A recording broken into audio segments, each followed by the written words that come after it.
करेंगे यूनिट 5। इससे पहले 4 यूनिट्स अपने चैनल पर हमने अपडेट कर दिया है। आप पहले वो वाली वीडियोस भी ज़रूर देखिएगा क्योंकि सारी रिवीजन उसमें करवा दी गई है। स्टार्ट करते हैं यूनिट 5 के चैप्टर बुद्धि से।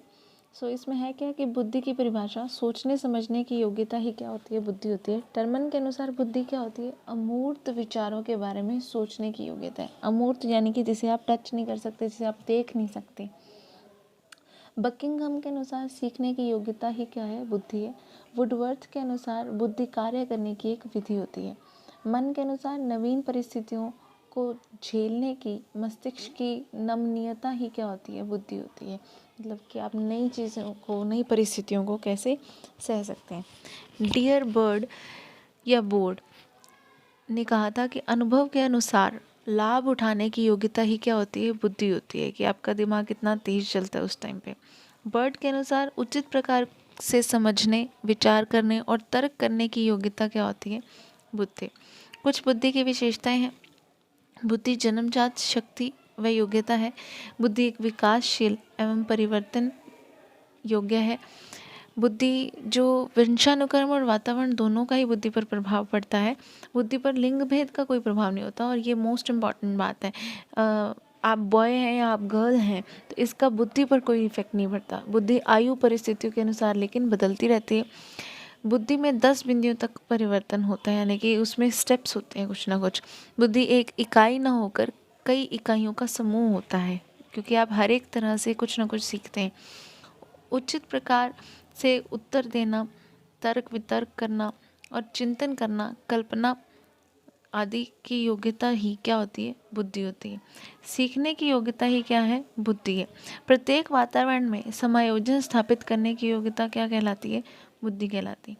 अनुभव से लाभ उठाने की योग्यता बुद्धि, और अमूर्त विचारों के बारे में चिंतन करने की योग्यता भी क्या है, बुद्धि ही है। कुछ बुद्धि के प्रकार हैं, ये थॉर्नडाइक और गैरेट ने बताए थे। मूर्त, अमूर्त और सामाजिक। मूर्त बुद्धि क्या होती है, इसे गायन या यांत्रिक बुद्धि भी कहते हैं। इस बुद्धि का संबंध यंत्रों या मशीनों से होता है, जिसे आप टच कर सकते हैं ना, तो वैसी बुद्धि।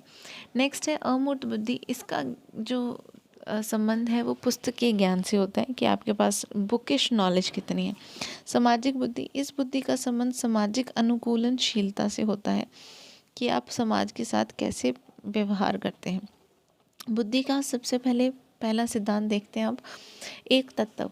अल्फ्रेड बिने ने 1911 में ये सिद्धांत दिया था। ये सामान्य तत्व का सिद्धांत भी कहलाता है, निरंकुशवादी सिद्धांत भी कहलाता है, और इसके सहयोगी थे टर्मन और स्टर्न। द्वितत्व का सिद्धांत क्या था, इसके प्रवर्तक स्पीयरमैन थे। 1904 द्वारा ये दिया गया था और ब्रिटेन लंदन में के ये थे।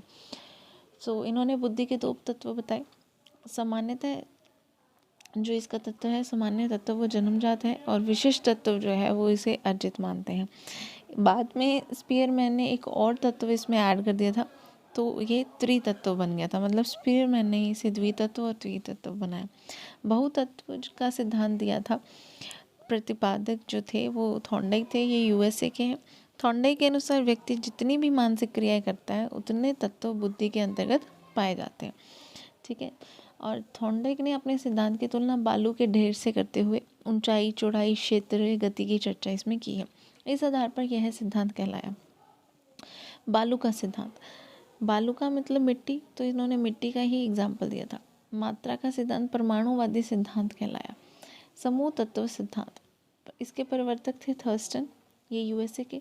1938 में प्राइमरी मेंटल एबिलिटी, प्राथमिक मानसिक योग्यता, इन्होंने कुल 13 तत्व बताए और इनमें से 7 तत्व को प्रमुख बताया गया। उपनाम इसका प्राथमिक मानसिक योग्यता सिद्धांत भी है। प्रेक्षण तत्व, देखो स्पेशल एबिलिटी को एस नाम दिया और नंबर एबिलिटी को एन नाम दिया।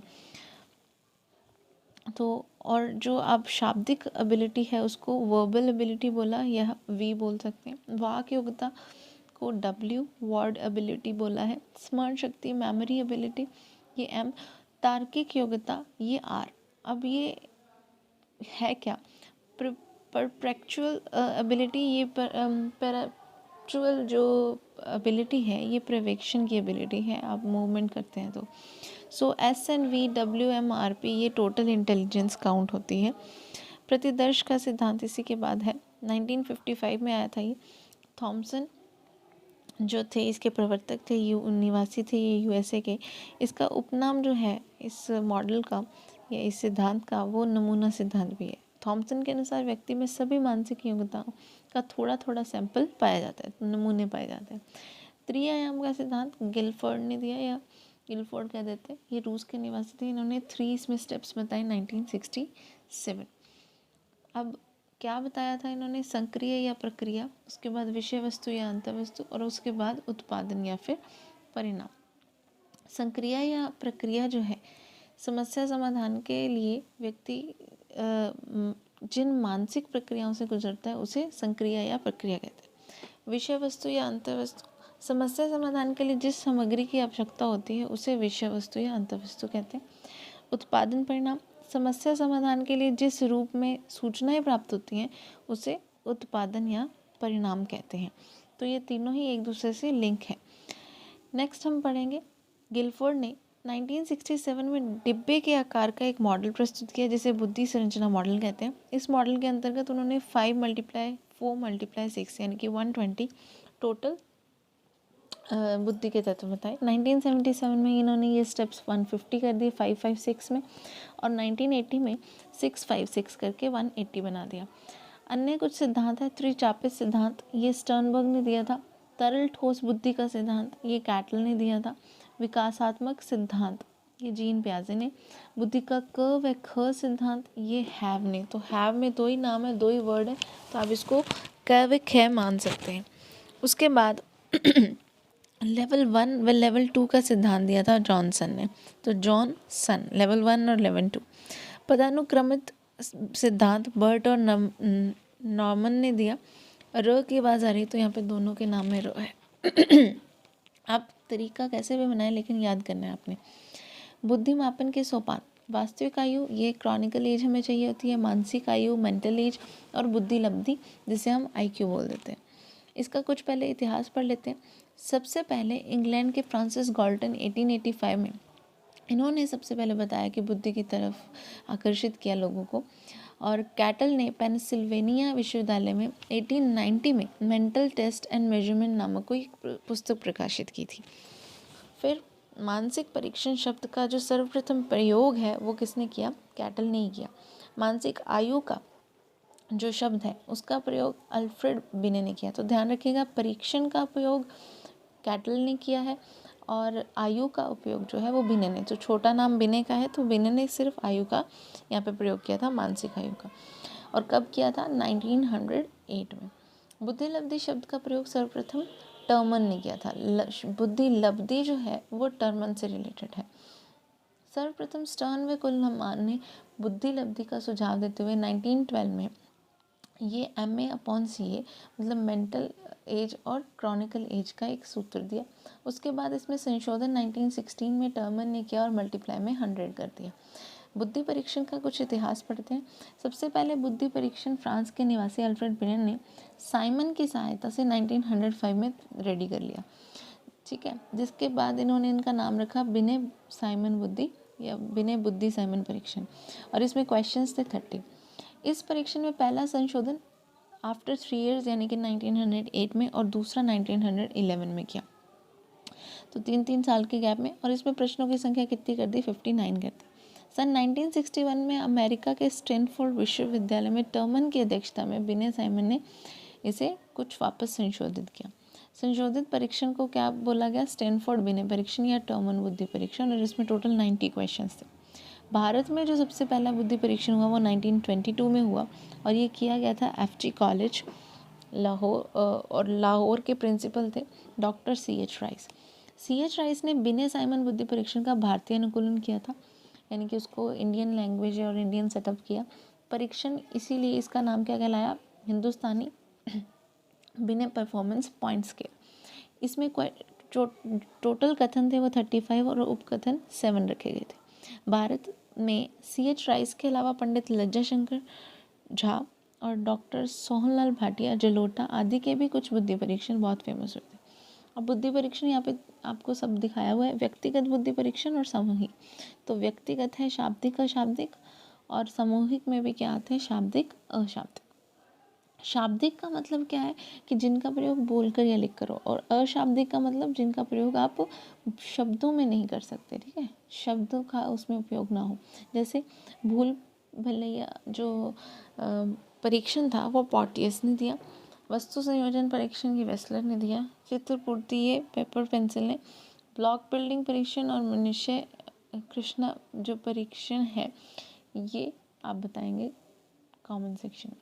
विभिन्न भाषी विकलांग, गूंगे, बहरे, अंधे जितने भी तरह के हैं, निशक्तजन, अनपढ़ व सैनिकों की छंटनी के लिए अशाब्दिक परीक्षण का ही उपयोग किया जाता है। वर्तमान समय में सामूहिक शाब्दिक परीक्षण ज़्यादा प्रचलित है। बुद्धि मापन के लिए सर्वोच्च परीक्षण जो है वह व्यक्तिगत शाब्दिक परीक्षण ही कहलाता है।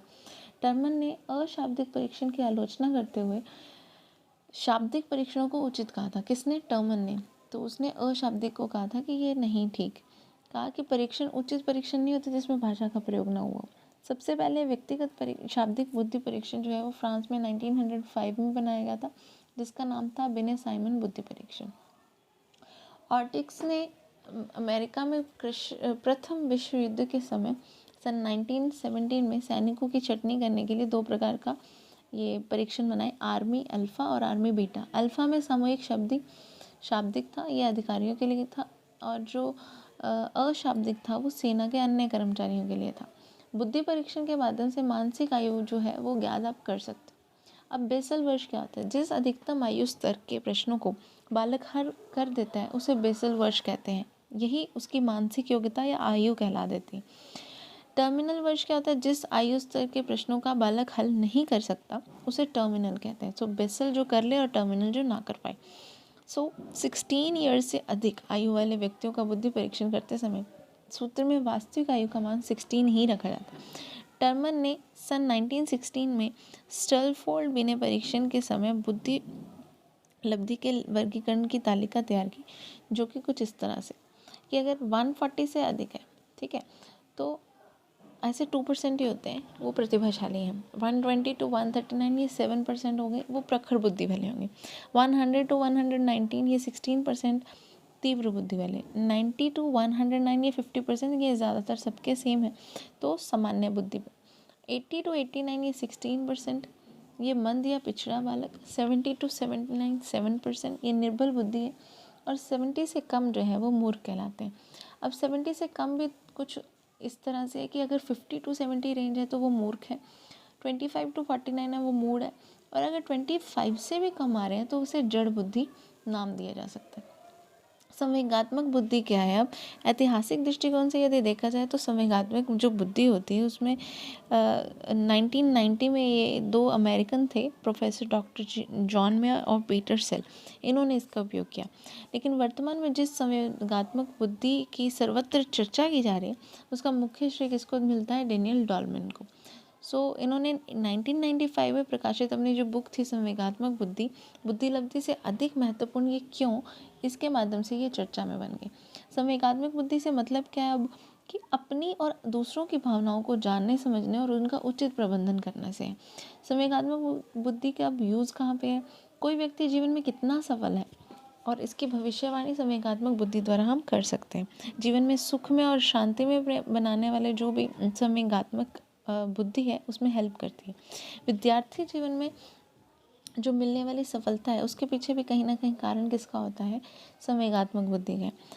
और अगर हम बात करें संबंध में प्रगाढ़ता लाने की, यानी कि एक स्ट्रॉन्ग रिलेशन की, तो उसमें भी संवेगात्मक बुद्धि हेल्प करती है। जीवन में विभिन्न क्षेत्रों में वांछित सफलता प्राप्त करने के लिए भी संवेगात्मक बुद्धि का ही योगदान रहता है। अब नेक्स्ट हम बात करेंगे यूनिट 6 की नेक्स्ट वीडियो में। अभी तक अगर आपने एग्जाम चैनल सब्सक्राइब नहीं किया तो कर लीजिए, और अपने फ्रेंड्स के साथ भी शेयर कीजिए। आपका सिलेक्शन और आपके मार्क्स आपके ज़रूर श्योरिटी के साथ मैं कह सकती हूँ आएंगे। Thank you so much. बने रहिए एग्जाम के साथ।